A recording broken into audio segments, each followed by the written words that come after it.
I discovered that my husband faked his own death to cover up his depravity. I need to know if I am overreacting. This situation was already crazy. I'll give a quick TLDR, but it's an unbelievable story. I, Emily 35F, have been married to my husband Walt for 6 years. We have 2 kids, Paul 10M and Brian 5M. 11 years ago, when Walt and I were engaged, he went missing during a vacation trip to Thailand. He was missing for nearly 5 years, and told us all he had been in a Cambodian prison that whole time. I found out right after he left for the trip I was pregnant with Paul. I became extremely close with his family during this time. I also met and fell in love with a man named Kevin, who I was engaged to. When Walt returned, I found myself torn between picking up where we left off and continuing with Kevin. I chose to give Walt and I a chance. We got married a week later, and I was pregnant with Brian in less than a year. I thought things had been fine in our relationship. We loved each other, and despite him being a workaholic, we were mostly happy. I have never been one to indulge myself with a professional massage. I like having my shoulders or feet rubbed by Walt. It's just to me a luxury expense, and I haven't ever been willing to go. Walt's been a little bit more distant lately, and I have been feeling a little stressed with work. I have this coworker who has been pushing me, saying the place she goes is amazing. It doesn't matter who you get, they're all good, and to just go. I did just that. I walked in and asked if they had any availability. The guy at the desk said they did and took down some information. He said it would just be like 5 to 10 minutes. That's when I noticed the small bulletin behind the desk had 3 pictures from a security camera and a note above that said, "Permanent ban." I did a double take and swore that the one guy looks just like Walt. I'm staring at this picture when the front desk attendant asks if something's wrong. I tell him, "I think I know that guy in the picture. How do you get on a banned list?" He says, "Oh, it's our owner's policy if anyone asks for a happy ending." I was aghast at that moment. "People do that?" He replied, "Yeah, not very often, it's rare, but it does happen, and sadly it seems to always happen to the same person." He then apologized for oversharing, and I told him not to worry about it. He said Lisa was ready for me. She was standing at the entrance of the hall. She was a maybe 5 feet 1 inch and 110 pounds Asian American woman. I just had a feeling this was the massage therapist that always got these creeps. We went back and I enjoyed the massage with some light small talk. Her accent was totally Midwestern. This was a woman who grew up here, and probably several generations before had as well. I found out she had worked at this particular place for 3 years. As we finished, I couldn't help myself and I had to know, so I just came with the truth. This is very hard to say, but I noticed the list of band guys. One of them is my husband. Were you by chance his massage therapist? She looked at me with genuine concerns as my eyes filled and said, "I had to be because all 3 guys were my clients. Which one was he?" I said, "The one in the orange shirt." She said, "Oh, yes, I'm very sorry." I began to cry and said, "No, I'm sorry. I'm so embarrassed and so sorry. I can't believe he did that to you." "Did he just outright ask?" She said, "This is going to be hard to hear, but you need to know the truth if that's your husband. I brought him into the room same as you and left while he got ready. When I knocked he said he was ready, but when I walked in he was laying face up, fully erect and holding some amount of cash. I immediately left the room and called for Jake, our front desk guy. He escorted the man out. I wanted to throw up. I composed myself and apologized again. I ended giving her like a $100 tip. I went straight home and began prepping to leave. Then this sudden wave of calm hit me, and I realized I needed to know how far this went. I did my best to play normal. When he finally got home from work, I just treated it like a normal night. When he went to bed, I used the opportunity to go through his phone. Texts were clean, no Snapchat, WhatsApp, etc. I clicked on his Reddit.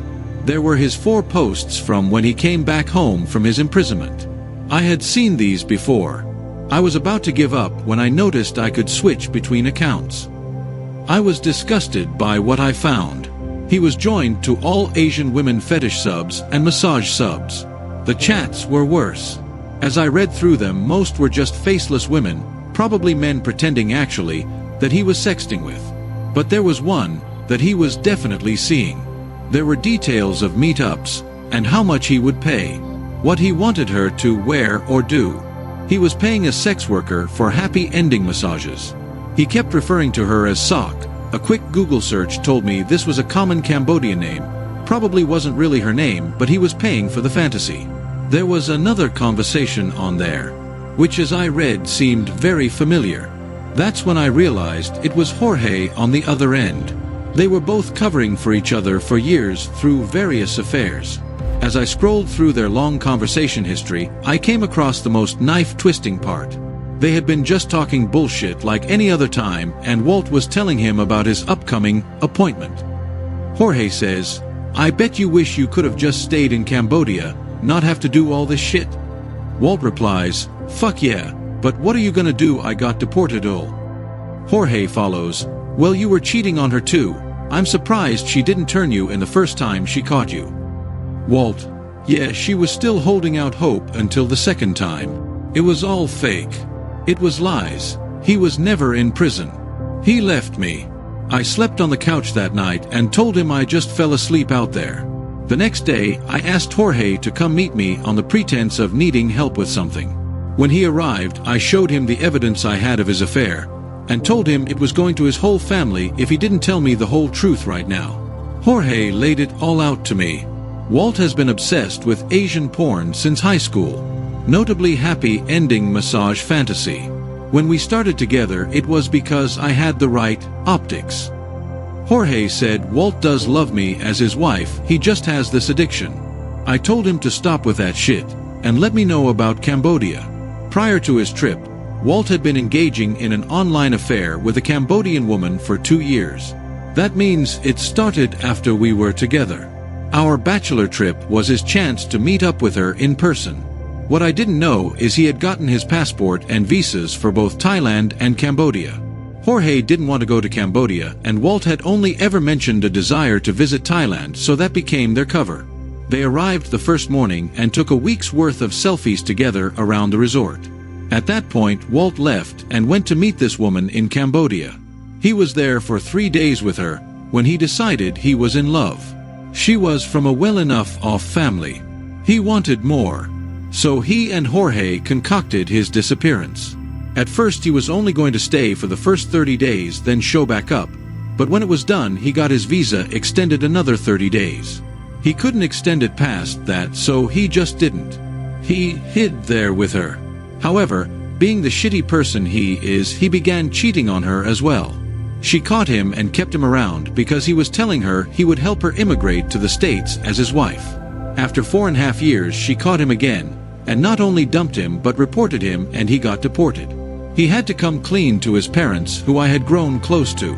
They feared losing contact with their grandson and chose to hide all of this from me, which was a betrayal so hard to hear after being in each other's lives for so long. They also told Walt to leave me alone, but at the same time wanted him to have a relationship with our son. WTF, I don't know how they thought those two things wouldn't conflict. He ignored that and made the effort to rekindle our relationship. When he had won, his dad made him marry me right away and told him to stop all of his terrible behaviors. He was hoping this would straighten Walt out now that he had his fun. Instead, all that happened was I threw away the best guy in the world for a workaholic porn addict with a creepy fetish. I feel so stupid. I headed home. I knew Jorge would inform Walt. I went ahead and sent Jorge's whole family the evidence of his infidelity. I then sent Walt's out to everyone I knew as well. By time Walt came home, which was way earlier than he ever had, he was fuming and getting bombarded with messages. I already had my car loaded with mine and kids' things. My best friend had taken the kids earlier. Walt came at me with attitude and I was ready to fight. He switched approaches and I tried to gaslight me and explain. I wasn't having it. I told him I knew about everything, Cambodia, the porn, the sex worker. He told me she's not a sex worker, just a college student in need of extra money. I screamed back at him, "That's fucking worse. Now you're just taking advantage of a young girl in need." He suddenly shut up after that, and I told him he could expect divorce papers and nothing else. Then I left. It's been a few weeks. I feel like an idiot for not figuring this out. I'm starting to notice the signs I overlooked and that I was keeping myself blind to them. The long hours at work, even though we don't need it. The starting of his own bank account from our joint account. The fact he signs up or agrees to every business trip or conference. It was just his way of feeding his depravity. The worst part is he came back for me. He could have came back and left me alone. I could have married Kevin, and now knowing what I gave him up for, I hate myself even more. Now, where I am getting some push that I'm overreacting. I am pushing for 100% custody and no visitation for him in the interim. I have evidence of porn addiction, work addiction, and visiting sex workers. I am also going 100% no contact with his parents. A few people, not many, are saying I should not try to cut the father and grandparents out of my kids' lives. I however disagree and feel Walt is a danger to them given his self-destructive and manipulative behavior. His parents will only get the time he gets, and at this point, I'm at best offering weekly supervised visits. Otherwise, they are not to be in my life to any degree. What do you all think? Is this too much? Should I let them be in my kids' lives? He is a good father when he's there, and they are great grandparents, but I can't get over the fact it's all built on lies and manipulation. So last year something unexpected happened. I was in a bitter custody dispute with my lying, cheating ex-husband. Ever since I found out about his cheating 3 years earlier, he had been making my life hell. The divorce took forever. He snowballed the price of our house, and then he fought every custody decision along the way. The unexpected thing was my ex-fiancé, Kevin, figured out that my ex-husband was bragging about this on Reddit. Out of nowhere, he emailed me the evidence, and it helped tremendously in court. I was really excited when I first heard from Kevin, and tried to engage with him on a personal level. He didn't want that, and I understood. I hurt him more than he ever deserved. I wish I could go back and do it all over again because believe me, hindsight is 20/20ths, and this was probably the biggest mistake of my life. Although I attempted to reach him, he blocked me. When he did that, I took the hint and let it go. However, I can't stop thinking about him. I just feel like he wouldn't have helped me like that if he didn't still have some sort of feelings for me. He very well could have just turned the other cheek. I'm really thinking about reaching out to him. I don't know what his relationship status is, but I think it's worth a shot. I honestly never thought I would hear from him again. So it almost feels like fate that he was the one to save me. I've been checking around the different platforms, and it seems he still doesn't do social media. I know his email, so I'm thinking about creating a new one so I can message him.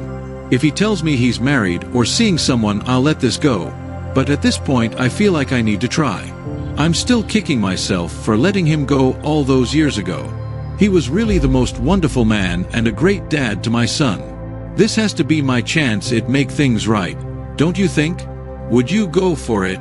I think I'm going to go for it.